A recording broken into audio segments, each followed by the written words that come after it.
Wingbacks, eh? Wingbacks.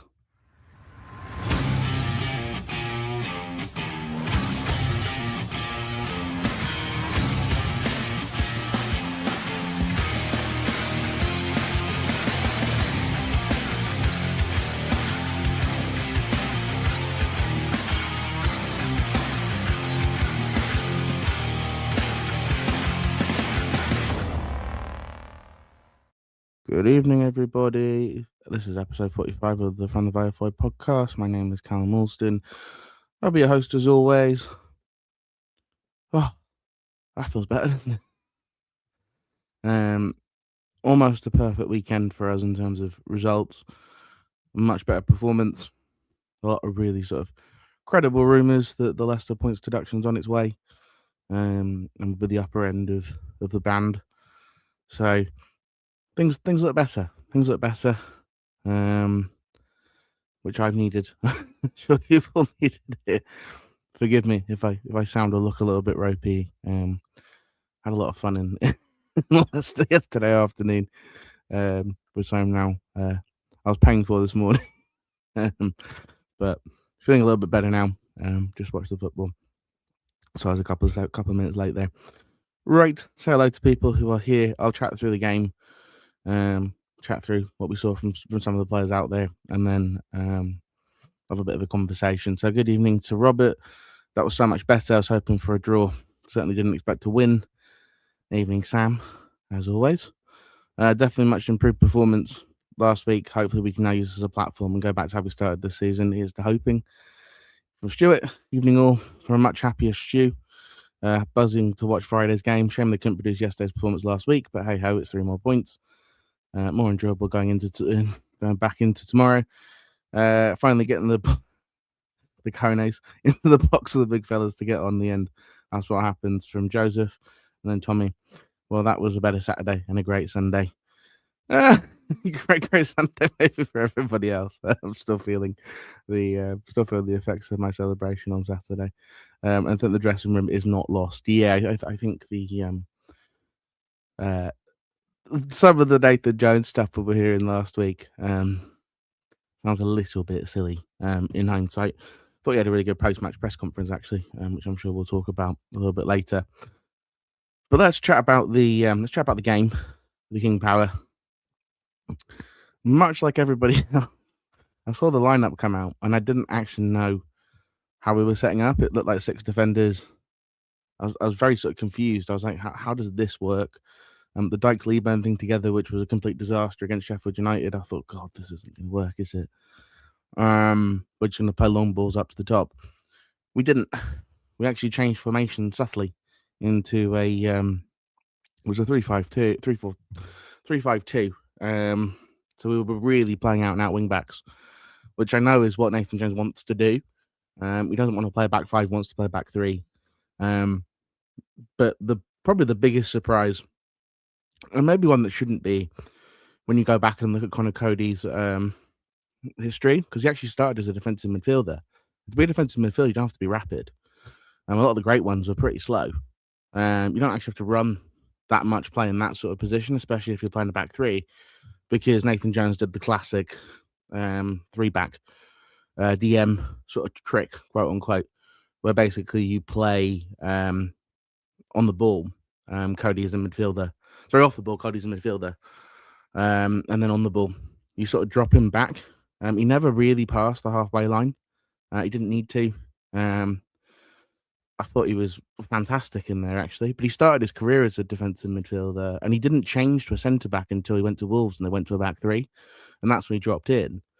But actually spent most of his young career playing defensive midfield. He played midfield for Huddersfield. So I thought he was absolutely fantastic in there. Honestly, I was joking with my friend. He looked like Busquets. Just spraying the ball around, winning tackles. Looked pretty comfortable even when players were running at him. He was constantly talking. I don't know if anybody else noticed. All you could hear was this Scouse accent from the other end of the pitch, just going, you here, you there, you go there, you go there, you stop doing. Constantly on the official's ear.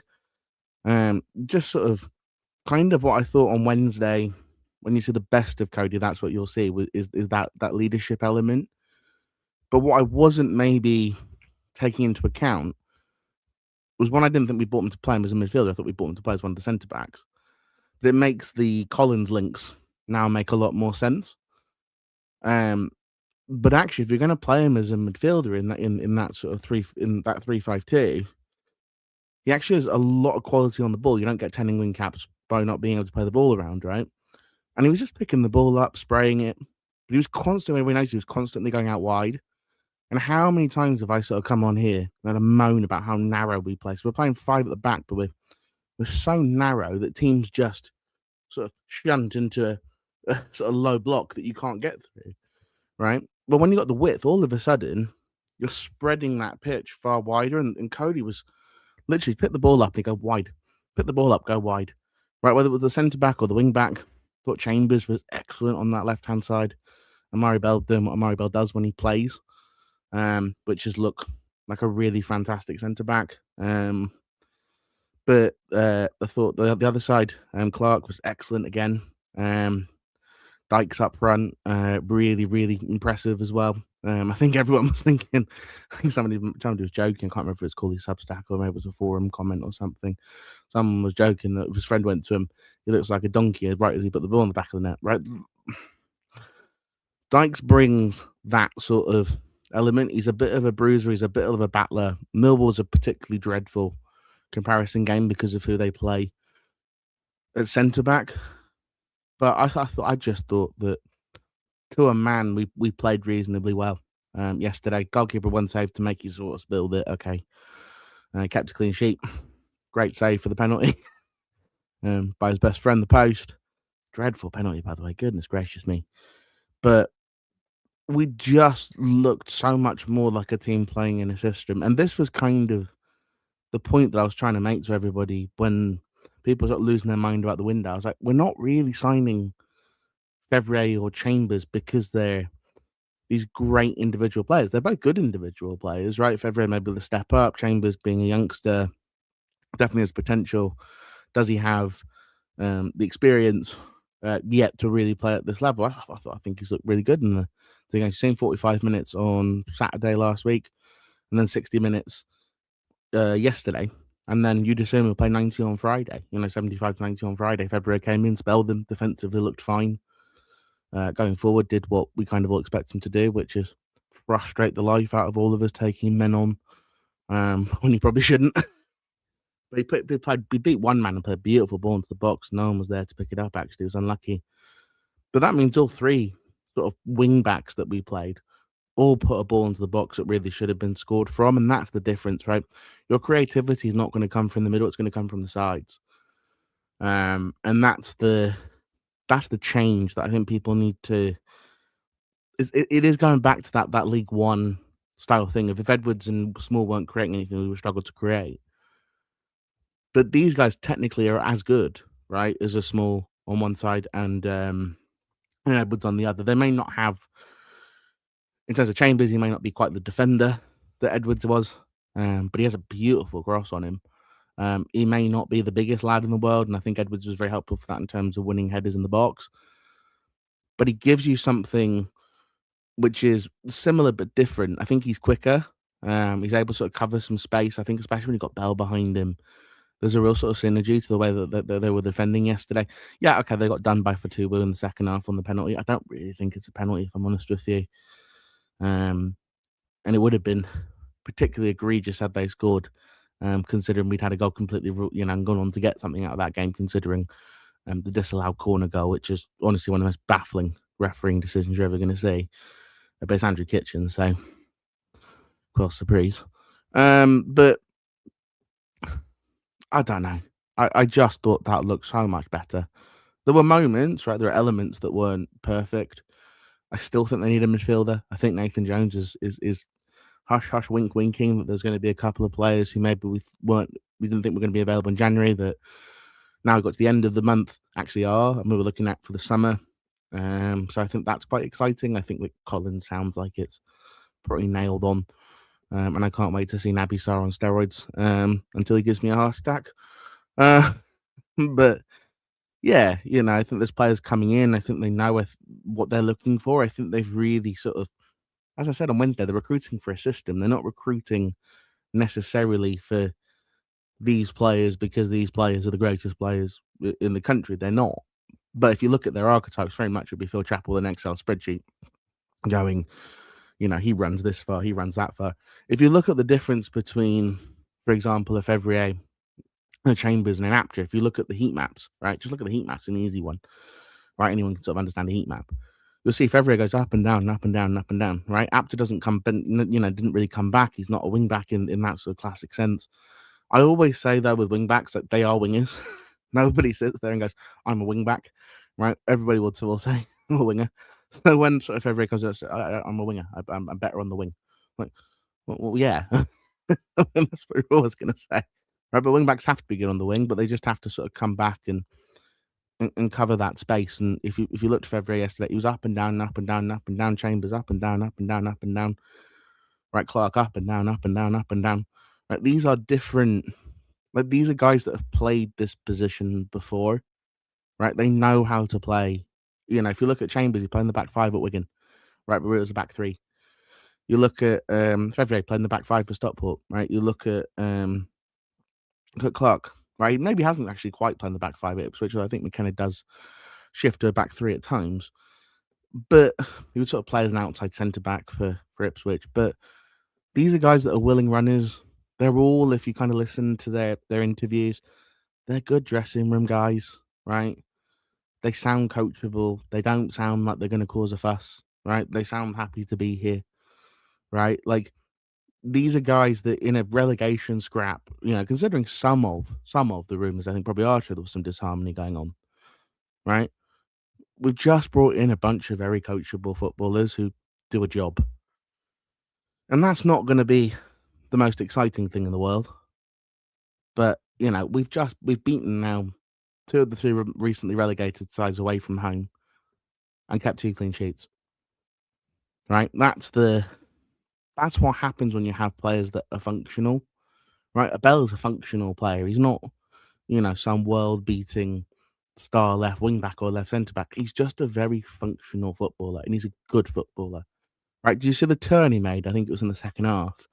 It was the same turn Gillespie tried at Millwall, and Gillespie sort of kicked it out, right? Whereas Bell tried it and just turns it and just knocks it down the line to his man. His man's waiting for it. That's the difference, right? And we need more of those players. You need to buy players that can do that, right? I'm a little bit, the only sort of negative maybe I take is, other than the 15 minutes before the penalty and sort of around the penalty time, Leicester were kind of getting some joy. We looked nervous, but we're on a bad run, right? When you're on a bad run, you're going to look nervous at times. We dealt with it reasonably okay. As I said, they had the penalty and then they had one shot from the top of the box, and that was about it. It wasn't like Kaminsky was making loads of saves. They had 20 shots or something, but almost all of them were outside the box. For two, he was going to create a chance, right? He just is, right? He's going to go for 30 million quid in the summer. I think he will solve their PSR issues almost by himself, right? I think that they thought, if we get up, we can, we don't have to worry about the PSR stuff. They're going to have to worry about the PSR stuff, and they're going to have to sell him. One of the things I noticed before we talk about the 2 goals was just how much of a morgue it sounded like in there. There was nothing. Like, there wasn't even like toxicity. It was just nothing. There was 30 seconds of toxicity when Harry Winks came on.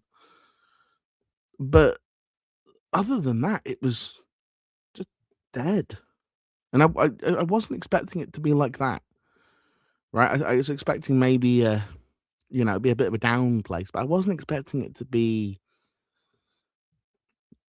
just so sort of almost nothing, right? It was really weird. All the atmosphere came from the away end, and we'll talk about the red card in a minute, and we'll talk about the 2 goals, and that really sapped the energy out. But walking out at half time and sort of, my mate was enjoying it. I was watching them all leave, right? Down 2-0, down to 10 minutes. Team was 19th in the league, right? We're 18th now, but just a really strange, almost like acceptance. It's like the joy's been knocked out of the place. It was a bit like the end of Appleton for us. Just no one seemed to be there because they wanted to have fun. Everyone was there because I'm a Leicester fan and this is what we do.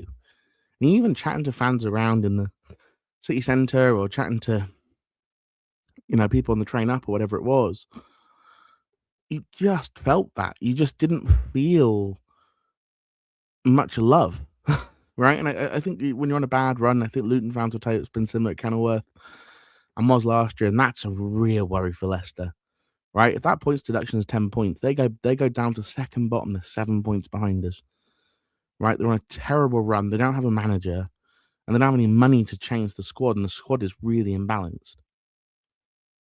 They're bringing a kid on because when they got a red card because they have to. They've got nobody else to bring on. It's baffling, really. It's really baffling what's happened to that football club. But let's talk about the red card. The player's too tight. Akali, the Italian centre back. He's too tight. You can't be that tight to the last man. I don't know why he's that tight. But it's a great bit of forward play from Lieben because he basically sort of hooks him, right? He gets his shoulder underneath Akali, and that allows him to spin him. But he wins that red card by doing that. Akali has to let him go. You just let him go. If he scores, he scores. Right, but I'd rather be 1-0 down playing against 11 than at 0-0 with 10 with 70 minutes to play or whatever it was. A really stupid decision, right? And Nathan Jones talked about winning moments, right? That's one of the moments that we won. We won a corner, 5-10 minutes later? That's a goal, right? Second time against Leicester, we've had a goal from a corner chalked off for a nothingness, right? There's nothing wrong with that. It's a goal, right? And everybody will tell you it's a goal.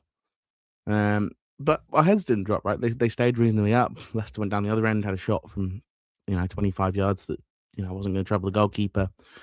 Came back down. Lovely little cross from Clark. I don't know if Carey means that touch to loop it over Ricardo. It's a lovely little touch, intentional or not. And he just smacks it into the corner, right? Easy as you like, 1-0. And at that point, it felt just with the crowd as if it was going towards game over. And then second goal before half time, the ball from Chambers is absolutely lovely. It's a lovely ball. He sees Dykes and he goes, I'm going to hit that. And he's slightly off.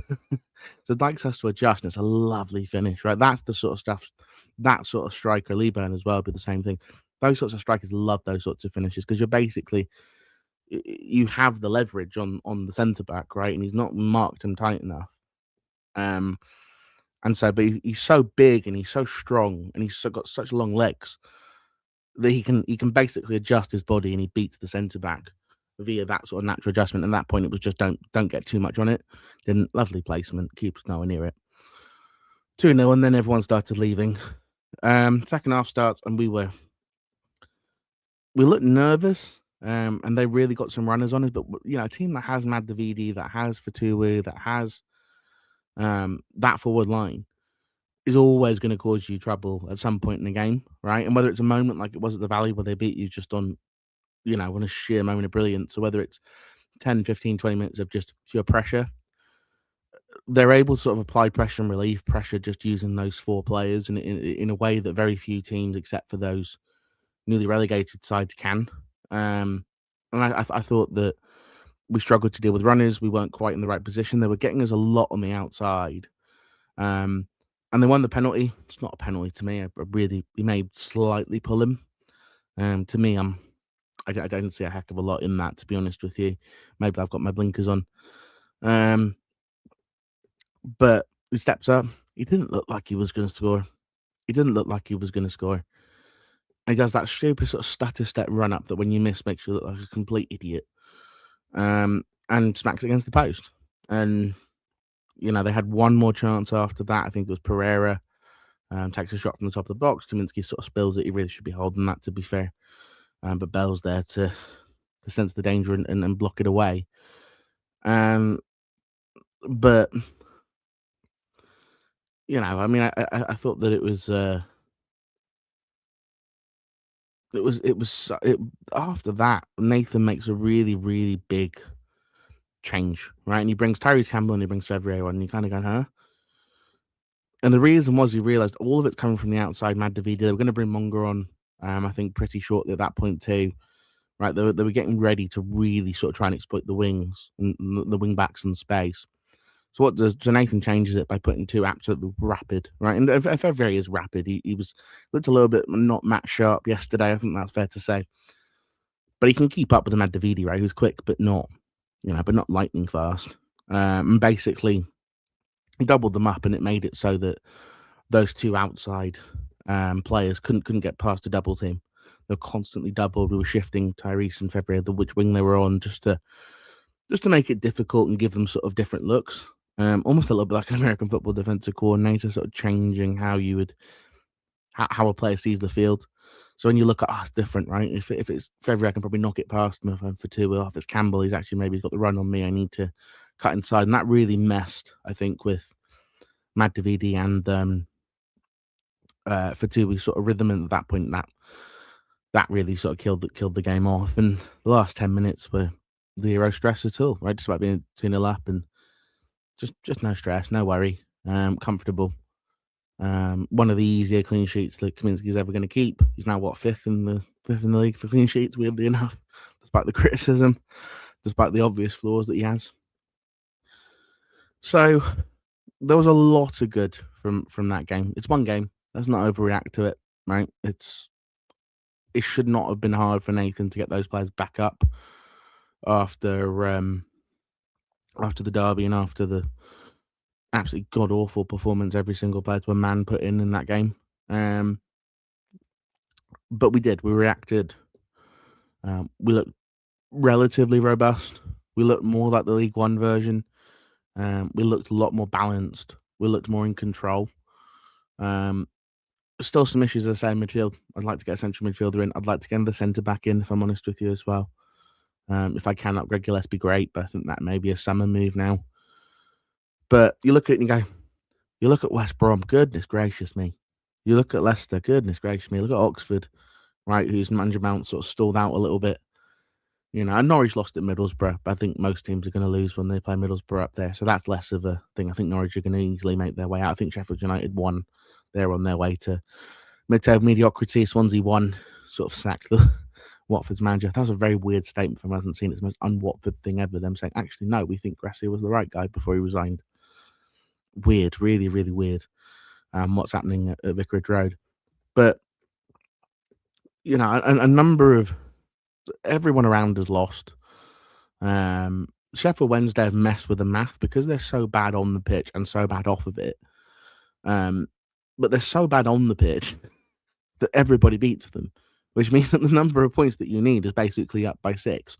So normally 44, 45 would probably keep you up, and that would do you most seasons. That would be okay. I think you're probably looking at 47, 48. If you get to 50, it's 5 wins. 5 wins from 17 games. That's doable. That feels doable. Most of those games are at home. You play Sheffield Wednesday once. You play Oxford. You play Pompey at home. You play Norwich at home. You play West Brom away. There'll be a lot of on the beach sides you play sort of around March time. Weirdly enough, if we gotten 10 more points from the games that we played, we'd be right on the verge of the playoffs. Bit weird. This league is very strange. Most teams are pretty even, so I would keep that in mind. Like, getting 5 wins out of it's not going to be easy. But I think if we have the right structure in games, I think we're going to be hard to beat, and I think that will get us most of the way there. I think the Valley crowd will help a lot. The fact it still hasn't really dropped below about 16,000 at home, 17. I know the total attendance is close to 20, so maybe 18 to be fair. But you start to look at I think the crowd have sort of stayed with it. I thought Nathan's post-match was great. I think you can tell how much he cares. I think my hope is we're coming now towards ending that awful run that every newly promoted side goes through, that sort of 2 or 3 month period where you just can't win. We still haven't spent a day in the bottom 3. Blackburn are a disaster. West Brom are a disaster. Right? I mean, West Brom look like they're completely veering. If they forget being on a roller coaster, that they're completely veering off the track. Right? I mean, Eric Ramsey's doing his best Wilfried Nancy impression at this rate. They can't stop anyone from scoring. But yeah, I mean, I think that there's probably, there's I hope that there's enough. I think there's probably a couple of bits that are going to happen in tomorrow. Basically, it's going to be the 2nd, isn't it? It'll be tomorrow, 6 p.m. Be the deadline. But yeah, a really, really sort of a good place to be, I think. all things considered, where we were on Saturday morning to be where we are on Sunday night. So everyone but Pompey losing below us is a, it's a bit of a godsend. A couple of wins and you're in mid-table. 3 straight home games. QPR are a bit inconsistent. Stoke are a bit inconsistent. They're great. They're good sides, but they're inconsistent. You catch them on a bad night, you definitely can beat them. And then you go into that Portsmouth home game, and you think if you win that game, right? If you've picked up, say, 4 points from the first 2, and you beat Pompey, you take 7 from those 9. Considering just how bad Blackburn, West Brom, Oxford are, right? I think there's every likelihood by the end of that game, you're somewhere safely in constant mid-table mediocrity, which would be a fantastic place to be. Right, let's have a bit of a chat with some of your comments. See if you agree with me. See if you disagree. Not surprisingly, Nathan Jones does a much happier after match interview. Yeah, he was about as relieved as I was. He was relieved at the end as well when he came over. You could just sort of see him saying, "Thank God." That was good. Buffalo Bill Cody. I was so impressed by Connor Cody. I can't believe I was that impressed by him, to be honest with you. But then I think about it, and I go, he's an England international. Of course he's going to be cracking on the ball. You don't play for England unless you can play the balls. If that one where he'd hit it with the outside of his foot on the half volley into their box, if that had come off, and I think it may have been as simple as Clark going a little bit earlier, if he had pulled that off, it's one of the passes of the season, right? Absolutely ridiculous for a central midfielder playing for us to even try that, right? He almost pulled it off, to be fair to the lad. Hey, that's why Nathan Jones is the manager. I think we were all very, very confused. We were all very, very confused when that lineup came out. In the end, it was as simple as actually was just playing a 3 back and not a 5. So we switched to a 4 at one point as well. We moved Bell to left back, and I did not love that. I think Amari Bell makes such a big difference that picking up points whilst he's fit, I think, is also going to be massively important. It was a very nice match from Nathan after the game. It was. I think it was, and I think he was quite emotional in many ways. And I think he's been told there's going to be some business done tomorrow, and for a manager, I think that always, keeps the tail up. Obviously, Cody was brought into that role. Yeah, clearly he's been brought into playing midfield, which is it makes sense because he's sort of playing a 6.5, a 5.5 position, right? He's actually pretty close to Lloyd a lot of the game. So, and you've got Ramsey and Bell to kind of make the legs up for him. And then you have Doc in there, I think, just to be a bit more of a bit more legs. So you're just kind of constantly surrounding him with legs. But again, to play as a 6, especially in a back 5, you don't have to be the fastest guy in the world because you will have players constantly around you. You shouldn't be getting hit very often on the counter. If you look at the one where they tried to counter off one of the corners, Chambers is right there and just picks the ball up and he's gone. Right, there should always be a player next to you that's quicker. So one of Ramsey or Chambers will probably stay further back, and that should sort of cover that like a pace. It becomes more difficult if Gillespie's playing at centre back because then you've got 2 players you need to cover, and that's difficult. But if Bell is fit, this system absolutely can work. Yeah, that's why you signed him. His leadership is second to none. That's what Cody brings is leadership. He sounds like an absolute laugh as well. But he's someone that brings literally the opposite of toxicity with him. He brings almost like a belief, like he's been here before. He's been relegated with teams before, right? He's relegated last year, but he brings a grit, I think, right? There's a real grittiness to the way that he kind of plays football and kind of the way that he just sort of throws himself at people, right? And more often than not, he wins the ball. So, Chambers looks a good prospect. Yeah, I was very, very impressed with him yesterday, to be fair. Impressed with Kerry's delivery, a great delivery on the corner. And the goal, it's a lovely touch. Genuinely, it's a lovely touch. Where's Doc been? Do you want to put your tinfoil hat on? Or who knows? Who knows? With that, I don't know. Out in the cold by Nathan, yeah, we're not massively sure. Do I agree that if we start, we should look at signing these on a permanent? I would be very, very interested. If Clark stays fit, I'd be very interested in Clark. Chambers, I don't know. He's a Liverpool player at 21. I'm not sure how that would work. And it's very, very early, by the way, to be looking at any of these. But Clark, I would definitely be intrigued by if that's a couple of million quid for Ipswich, because they'll trigger that 1-year extension. But that's a player that I think fits a Nathan Jones team to an absolute T. I think it's pretty obvious they're going to sign James Breen next summer. I think that's, if we stay up, and that's pretty blooming obvious. But I think a Clark would make some sense if the money makes sense and he wants to.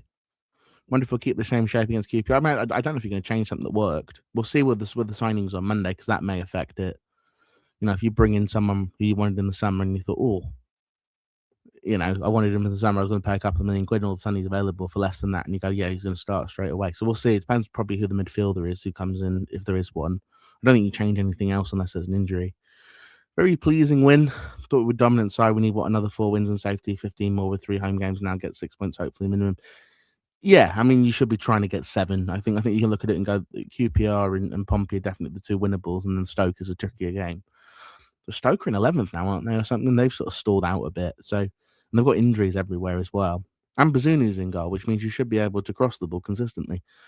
And he doesn't come for anything. And makes Kaminsky look dominant in the air, Bazunu. So we'll see. But Stoke, I think, is the trickiest of the 3. I think QPR's hard, but QPR's record at the Valley is dreadful.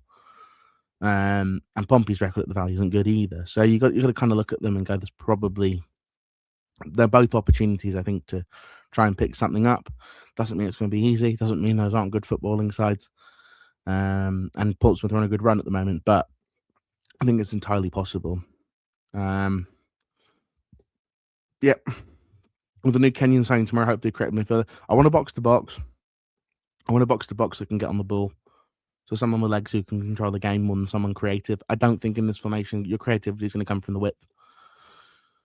So I don't think it's going to be a 10. I think it's going to be an 8 if it's someone that's going to come in and do that. And someone that's got some legs, I think, to sort of spell coding. Also, it gives legs for Coventry as well, who I think needs some as well. Yeah, all I could hear was our fans and great voice on Talks, but we made all the noise. It was genuinely a Morgan there. It was very, very, very weird.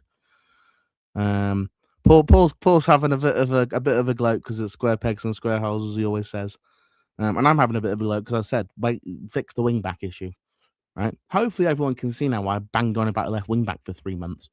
Right, it wasn't because I thought that signing any sort of left wing back is going to sort of change the world. It was just because it makes the team look functional shape wise, right?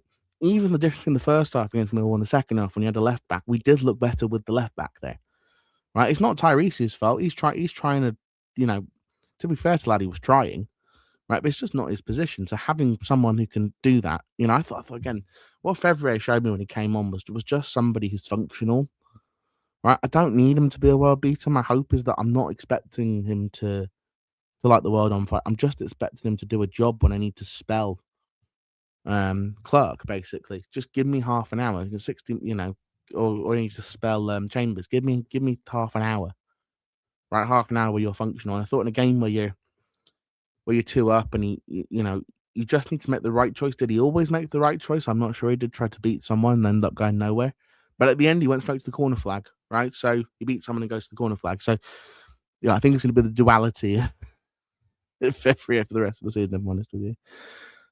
Plays for Chambers, built on his credible performance first half in Birmingham. He did. I thought he was very good today. And I see why Wigan fans liked him. There's very few Wigan fans who thought 2 ago when he played for them that went, no, we liked him. There's a reason he got a second loan there.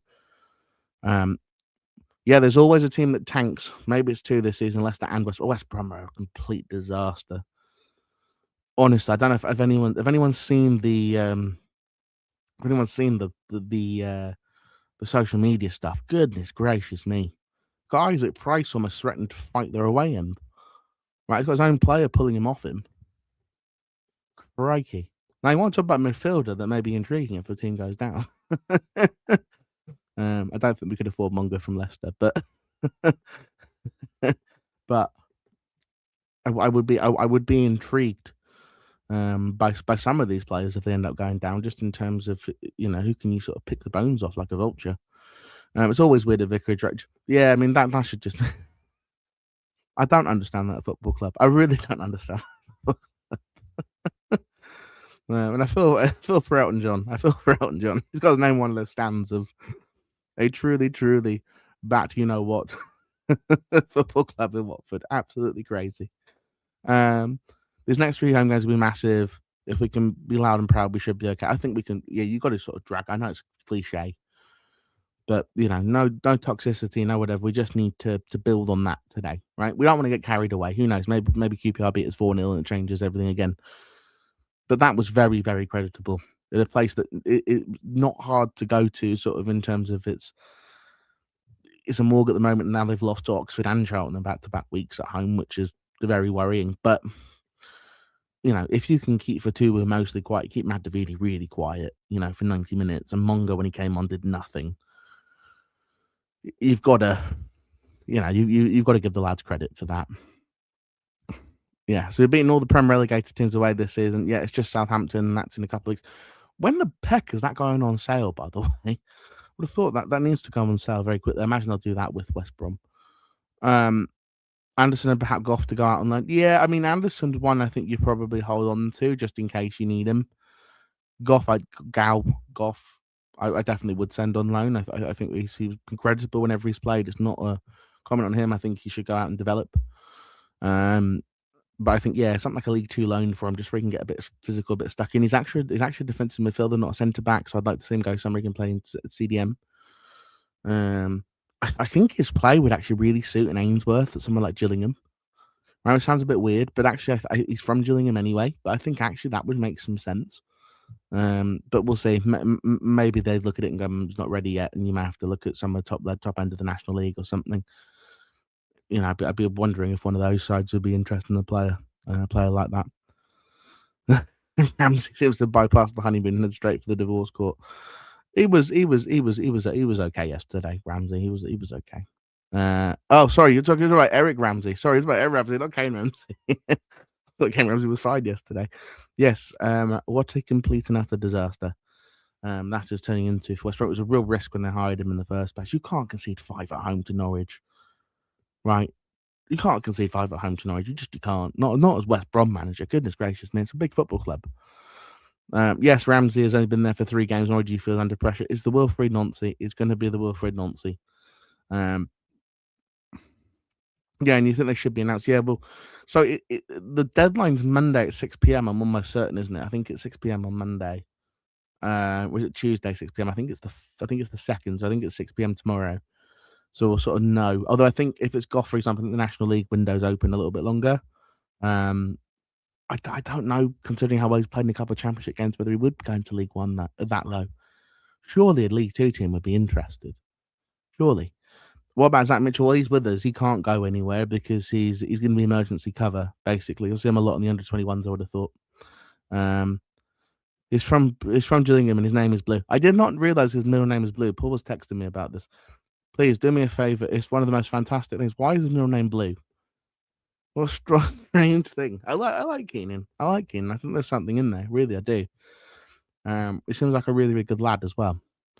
Deadline day closes tomorrow. And I have a horrible feeling that means my boy Micah will be heading to I'm going to look this up actually. Maybe heading to Brighton. And deadline day.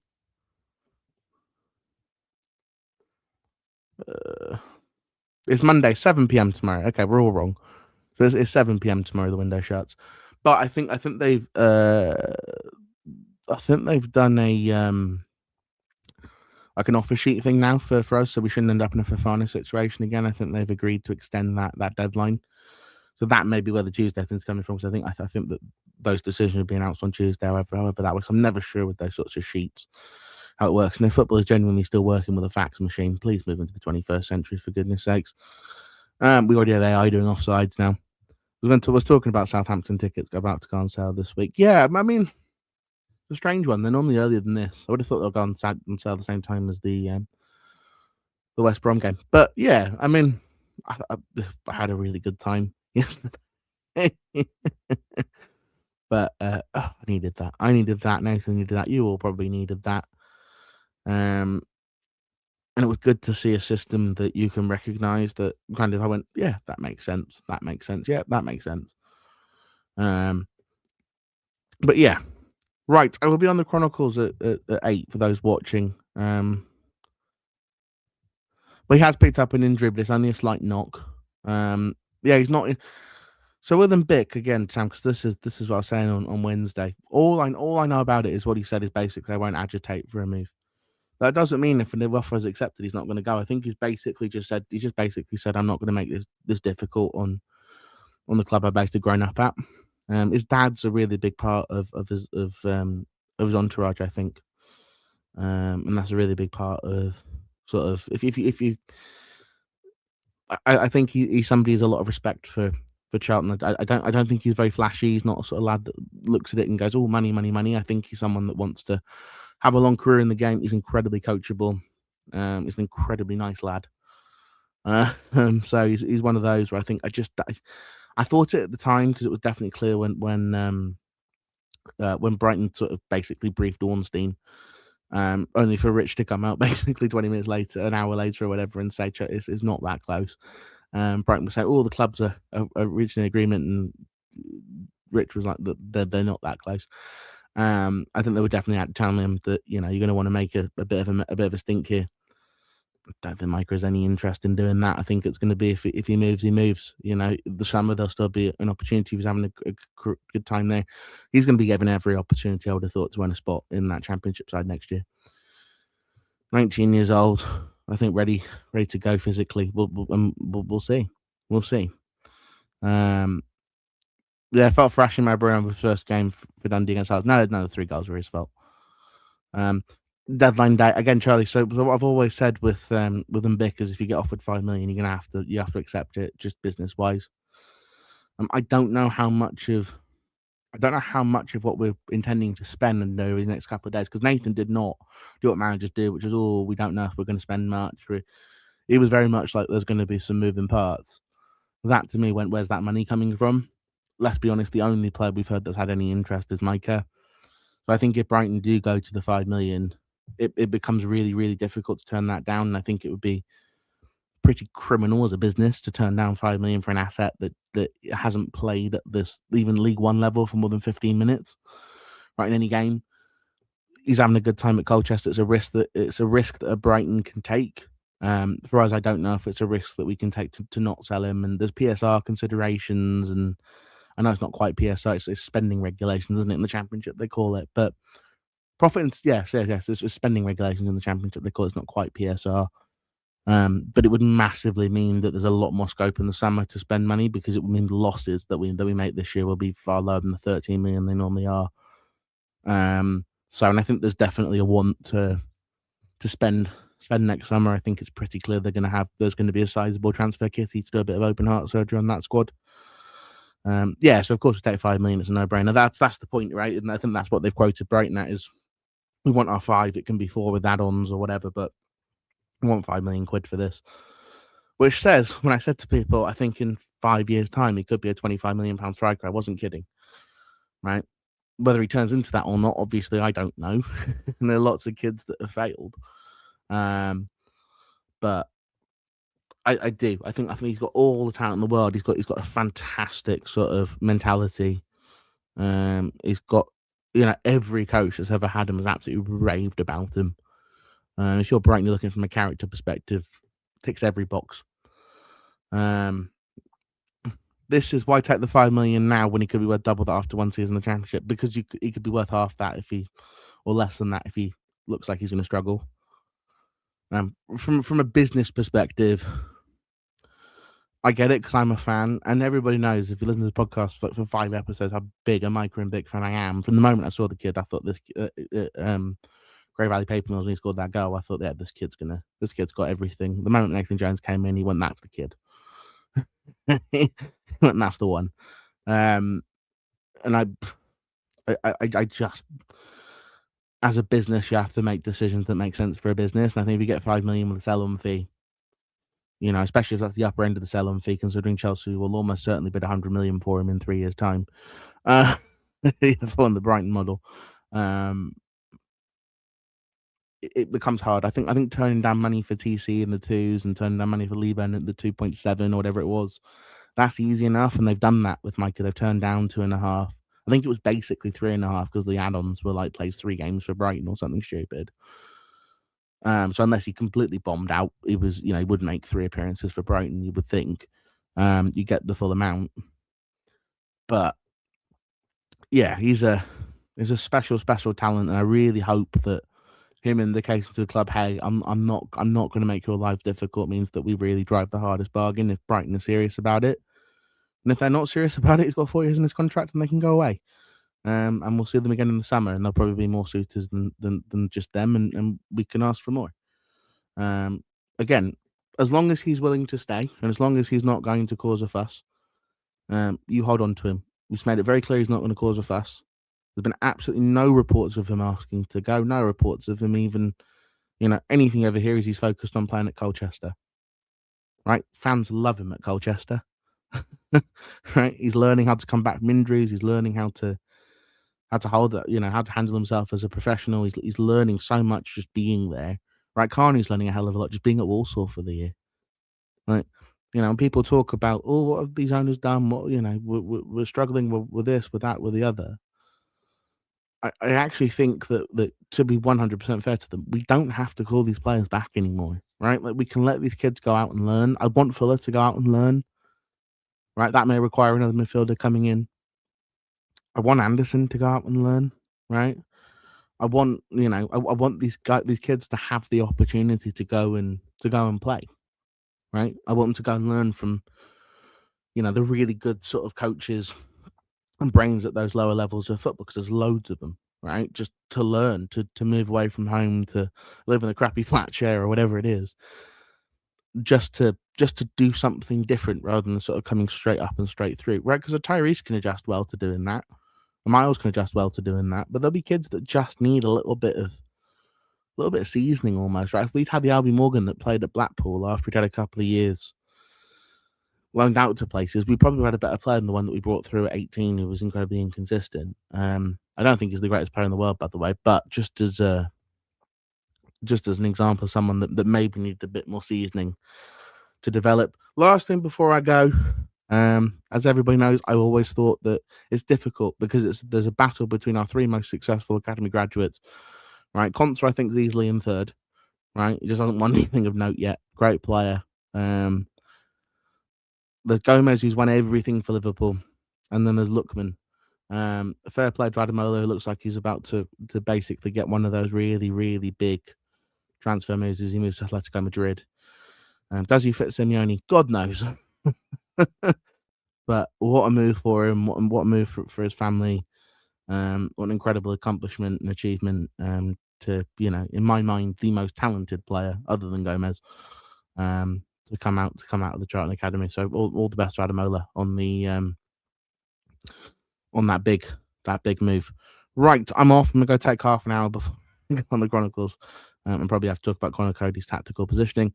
I will see you all. It'll be Tuesday, Wednesday. It'll probably be Wednesday. We'll do a bit of a transfer review, and we'll look ahead to the that game on Friday night against Queens Park Rangers at the Valley. Have a good rest of your evening. Don't celebrate as much as I did yesterday, because you'll pay for it tomorrow morning. So I will see you all midweek, and all the best. Subscribe if you haven't. Leave me a review. Do all that sort of stuff, because I'm supposed to be doing some sort of self-promotion here.